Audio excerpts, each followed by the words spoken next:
ನಮ್ಮ ಮಠಕ್ಕೆ ಆಗಮಿಸುವಂಥದ್ದು ಬಹಳ ಸಂತೋಷ ಅನ್ನಿಸ್ತದೆ. ಹಾಗಾಗಿ ಅವರಿಗೂ ಕೂಡ ಭಕ್ತಿಯ ಶರಣುಗಳನ್ನು ಹೇಳಿ ಮತ್ತು ನಮ್ಮ ಹನುಮಂತನ ಮಾವಿನ ಮಠಗಳು ಮತ್ತು ಶಾಸಕರಿಗೂ ತಮ್ಮೆಲ್ಲರಿಗೂ ಕೂಡ ಭಕ್ತಿಯ ಶರಣಾಗ್ತದೆ. ಇವತ್ತು ವಿಶೇಷವಾಗಿ ನಮ್ಮ ನಿಖಿಲ್ ಕುಮಾರಸ್ವಾಮಿ ಅವರು ಮಠಕ್ಕೆ ಆಗಮಿಸಿದ್ದು ಬಹಳ ಸಂತೋಷ ಅನ್ನಿಸ್ತದೆ.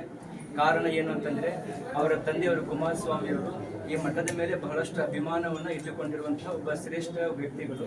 ಹಾಗಾಗಿ ಅವರ ಮಠನೂ ಕೂಡ ಅವರ ಅಜ್ಜ ಎಚ್.ಡಿ. ದೇವೇಗೌಡರು ಅವರು ಕೂಡ ಮಠದ ಮೇಲೆ ಅಭಿಮಾನವನ್ನು ಇಟ್ಟುಕೊಂಡು ಬಂದಿರುವಂತಹ ಸಂಗತಿ.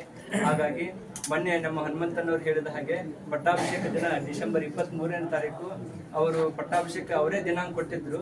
ಆದರೆ ಅವರು ಕೇಂದ್ರದಲ್ಲಿ ಸಚಿವರಾಗಿರುವಂತಹ ಹಾಗಾಗಿ ಅವರು ಡೆಲ್ಲಿಲಿ ಹೋಗಿದ್ರು. ಮತ್ತೆ ಹನುಮಂತನವರು ಬೆಂಗಳೂರಿಗೆ ಹೋಗಿ ಆಹ್ವಾನವನ್ನ ಮಾಡಿರುವಾಗ ಅವರಲ್ಲಿ ಇರಲಿಲ್ಲ. ಮತ್ತೆ ಡೆಲ್ಲಿಗೆ ಮತ್ತೆ ಹನುಮಂತನವರು ಅವರು ನಮ್ಮ ಗಣಕಟ್ಟೆ ವಕೀಲರು ಹೋಗಿದ್ರು.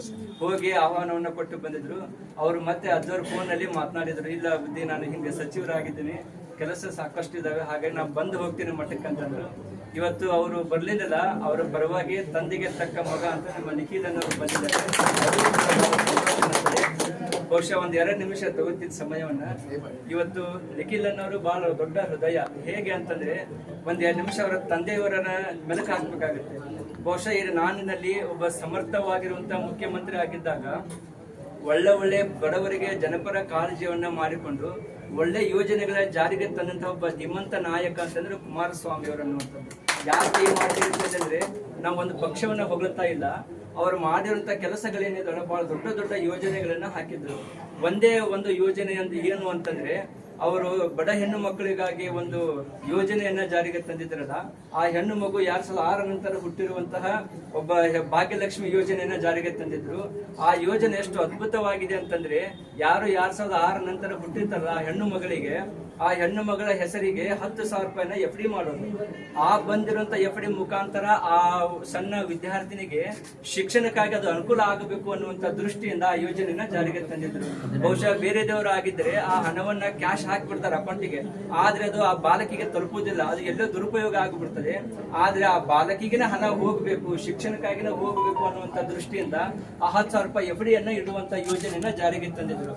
ಮತ್ತು ಸೈಕಲ್ ಅನ್ನ ವಿದ್ಯಾರ್ಥಿನಿಯರಿಗೆ, ಹೆಣ್ಣು ಮಕ್ಕಳಿಗೆ ಸೈಕಲ್ ಅನ್ನ ವಿತರಣೆಗೆ ಚಾಲನೆ ಪಟ್ಟಂತವರೇ ಕುಮಾರಸ್ವಾಮಿ ಅವರು. ಬಹುಶಃ ಎಲ್ಲೋ ಶಾಲೆಗಳು, ಎಲ್ಲೋ ಮನೆಗಳು ಇರ್ತಾ ಇತ್ತು, ಕಿಲೋಮೀಟರ್ ಗಟ್ಟಲೆ ಶಾಲೆಗೆ ಹೋಗ್ಬೇಕಾಗಿತ್ತು ಯಾರು ಸಣ್ಣ ಹೆಣ್ಮಕ್ಳು.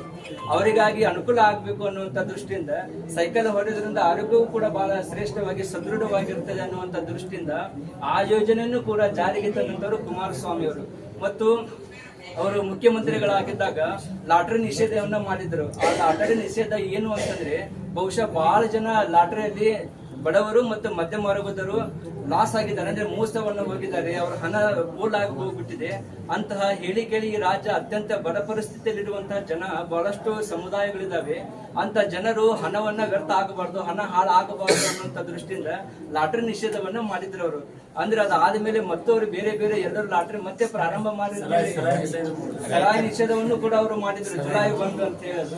ಹೀಗೆ ಇವೆಲ್ಲವೂ ಯೋಜನೆಗಳೇನಿದಾವಲ್ಲ ಜನಪರ ಯೋಜನೆಗಳು ಅಂತ, ಬಡವರಿಗೆ ನಿಲುಕುವಂತ ಯೋಜನೆಗಳು ಇವೆಲ್ಲವೂ ಕೂಡ ಈಗ ಒಂದು ವಿಶೇಷವಾಗಿರುವಂತಹ ಯೋಜನೆಯನ್ನು ಕೊಡುವ ಮುಖಾಂತರ ಈ ನಾಡಿನಲ್ಲಿಯೇ ಒಂದು ಹೆಸರುವಾಸಿಯಾಗಿರುವಂತಹ ಒಬ್ಬ ನಾಯಕ ಅದು ಎಚ್.ಡಿ. ಕುಮಾರಸ್ವಾಮಿ ಅವರು.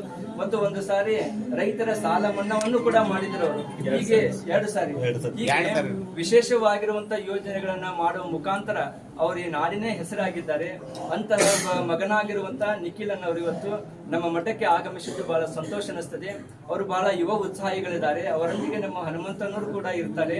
ಹಾಗಾಗಿ ಇವರಿಬ್ಬರಿಗೂ ಕೂಡ, ಹನುಮಂತನವರು ಮತ್ತು ನಿಖಿಲನ್ನವರು ಇವರಿಬ್ಬರಿಗೂ ಕೂಡ ರಾಜಕೀಯದಲ್ಲಿ ಭವಿಷ್ಯದಲ್ಲಿ ಮುಂದಿನ ದಿನಮಾನಗಳಲ್ಲಿ ಅಧಿಕಾರ ಎಲ್ಲವೂ ಕೂಡ ಅವರಿಗೆ ಸಿಗಲಿ ಅನ್ನುವಂತಹ ಮಾತನ್ನ ಹೇಳಿ ಅವರಿಗೆ ಕರ್ತೃ ಜಗದ್ಗುರು ಗುರುಸಿದ್ದೇಶ್ವರರ ಆಶೀರ್ವಾದ ಸದಾಕಾಲ ಹೀಗೆ ಅವರ ಮನೆತನದ ಮೇಲೆ 100 ವರ್ಷ ಇರ್ಲಿ ಅಂತ ಹೇಳಿ ಹಾರೈಸಿ ಮಾತನ್ನ ಮುಗಿಸ್ತೀನಿ.